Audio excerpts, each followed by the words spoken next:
But you know, like you have like Atletico Madrid and PSG and Manchester City and Real Madrid. Like these teams are just another stratosphere compared to anybody else who's going to be in this tournament.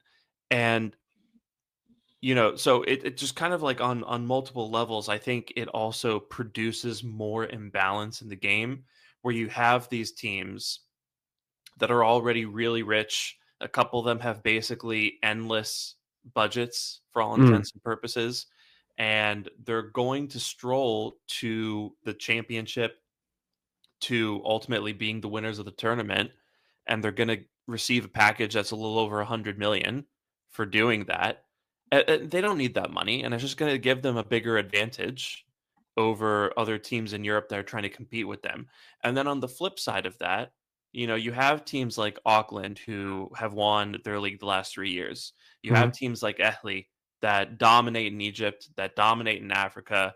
Um, you know, you have teams in Brazil and in the MLS who are also going to receive, you know, not as much as, you know, Mhm. $100 million, but they're going to receive, you know, seven figures, maybe eight Yeah. figures for being in the tournament, and that's pretty significant at those levels of the game, right? Ahly's going to come back with, you know, several million in their pocket, and they're going to keep on doing what they always do, which is buy up the best talents in Egypt, even if it's just to put them on their bench, and they're going to just kind of have that extra foothold to establish their dominance over teams like Zamalek and Pyramids FC. And then, you know, there's analogs to this that are going to happen all over the world because these teams were selected to be, you know, in the Club World Cup. So Mm. I I just think, and then of course, you know, there's a matter of just you're flogging players after an already brutal.